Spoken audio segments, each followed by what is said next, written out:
Bonjour, si vous avez eu la chance de regarder mon premier vidéo, je vous disais à la fin que le prochain, donc celui-ci, était pour être sur l'intuition. En fait, l'intuition, c'est bien complexe, puis en même temps, c'est bien simple. C'est aussi simple que d'aller acheter une bouteille de vin et puis de dire, il y a telle étiquette qui m'appelle, qui me parle, donc je vais acheter ce vin-là en fonction de l'étiquette parce que je ne sais pas, je la trouve belle ou elle m'appelle. Ça, oui. Ou aussi, on peut dire, oh, attends une minute, oui, je t'ai attiré vers cette étiquette-là, mais de prendre le temps de ressentir si c'est vraiment le bon vin ou ce vin-là que je dois acheter. La différence entre les deux, pour la plupart des gens, est souvent ambiguë entre ce qui nous appelle, ce qui attire notre attention et l'intuition. Notre côté mental a énormément d'emprise, en fait, pour nous éloigner de notre intuition. Il nous sert le mental, mais en même temps, les programmations, tout ce qu'on a vécu comme expérience a une influence sur nos décisions. Alors, dans chaque événement, on a l'opportunité ou le choix de dire, ben, je vais suivre la partie mentale ou je vais suivre la partie intuitive. Pour continuer à parler de l'intuition, je dois faire quand même une petite parenthèse pour vous parler un peu de mon passé ou de mon chemin. Je vais tenter de faire ça bien court. En fait, en 2002 ou 2002, j'ai démarré une entreprise. Et puis, je me rappelle très bien de m'être vraiment branché sur mon intuition avant de démarrer cette entreprise-là. En très peu de temps, j'ai monté jusqu'à 23 employés, puis j'avais 11 000 pieds carrés d'usine, et puis on produisait des produits de bois, des composantes de bois. Je me suis même pas rendu à ma deuxième année, et puis j'ai dû faire faillite. C'était très difficile parce que là, il n'y a rien qui fonctionnait. J'avais l'impression d'être quelqu'un qui devait boucher les trous, le bateau coulait, et puis j'avais des gens d'impliqués, j'avais beaucoup d'argent d'impliqués. Alors c'était une expérience extrêmement difficile.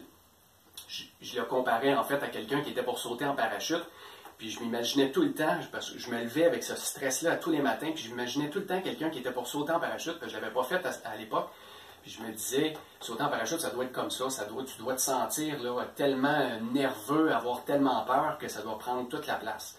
Ben, il y a eu une époque où je me levais comme ça, puis je me couchais comme ça.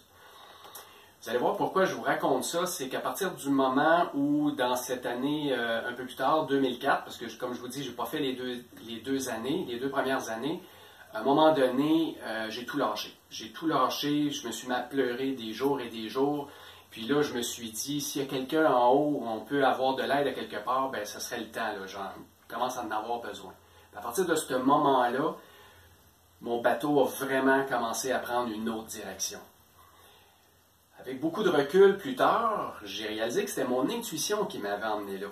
Fait que sur le coup, ça a fait, c'était un peu drôle. Donc, j'ai continué ce chemin-là, puis en 2006, toujours quand même en suivant mon intuition, en 2006, je me suis séparé, j'ai changé de travail et j'ai dû déménager. Puis c'était une époque pour moi où j'ai complètement changé, comme si ma vie allait dans un endroit, puis ça a pris complètement une autre tangente. Puis en fait, avec du recul, c'est vraiment comme si je recommençais un nouveau karma. Dans ma vie, elle est séparée en trois, c'est pareil comme si j'avais trois vies dans la même. Bref, ça c'était la deuxième qui commençait. Puis dans cette année 2006, j'ai encore plus travaillé cette intuition-là. Je suis allé encore plus au bout, puis ça m'a emmené beaucoup de réponses. Beaucoup de réponses parce que c'est cette intuition-là qui m'a emmené à comprendre mes programmations.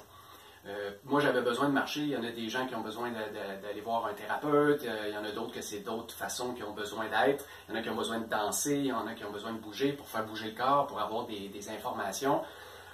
Moi, j'avais besoin d'aller dans des centres d'achat. J'avais besoin de marcher, puis j'avais besoin d'être entouré de gens. Puis c'est là où je posais mes questions. Puis là, je recevais mes réponses. Puis ça, les programmations, je vais en parler dans une autre capsule parce qu'on a besoin d'en parler un peu plus en profondeur. Mais ce que j'ai compris avec le temps, c'est que l'intuition, c'est un ressenti, c'est quelque chose qu'on ressent dans notre corps. J'ai réalisé qu'une des plus grosses programmations que nous avons en tant qu'être humain, c'est de ne pas ressentir ce qui se passe dans notre corps. On a coupé ce côté-là de ressentir dans notre corps. Puis, fait que beaucoup de gens ont de la difficulté à faire la distinction entre c'est-tu mon mental qui me dit que je devrais faire ça ou si je ressens que je dois aller à tel endroit.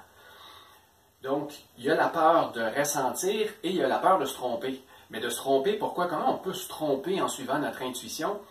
La seule raison pourquoi on peut se tromper, c'est que l'intuition va nous emmener à vivre une expérience et cette expérience-là va faire monter des sensations à l'intérieur de nous. C'est la peur de vivre des sensations qui fait qu'on n'écoutera pas notre intuition. C'est quand même paradoxal, hein? Parce que c'est la sensation qui nous permet de dire, OK, je le sens que je dois aller dans telle direction. C'est une sensation où je suis mon intuition. Et paradoxalement, on ne veut pas suivre ça parce qu'on ne veut pas ressentir. Moi, mais coup qui m'emmène à un endroit où je vais être stressé, où je vais avoir peur, où je vais perdre pied, où... Ben oui, c'est ça l'intuition. L'intuition nous emmène à vivre des expériences. Puis pour vivre ces expériences-là, pour aller au bout, on doit accepter le fait de ressentir. Que ce soit ma faillite, que ce soit un problème physique, même une maladie, on fait tout pour ne pas ressentir. À partir du moment où vous acceptez de ressentir tout ce que la vie vous offre, vous allez connecter avec votre intuition parce que vous n'aurez pas peur d'avancer en suivant ce guide-là. C'est notre première grosse apprentissage, c'est de se reconnecter à notre intuition puis d'y faire confiance. Pas de faire confiance qu'elle ne fera pas vivre rien, c'est pas ça du tout. C'est de faire confiance que ce que nous allons vivre va nous permettre de nous reconnecter davantage à qui nous sommes. Alors, c'est ce que je vais vous dire au niveau de l'intuition. Naturellement, on va en reparler à travers d'autres capsules de façon différente, mais je voulais ramener l'intuition à la sensation, puis d'accepter la sensation à un haut niveau dans notre corps. Alors, c'est ce que je vais vous partager pour celle-là. Alors, je vous souhaite, à bientôt dans une prochaine capsule.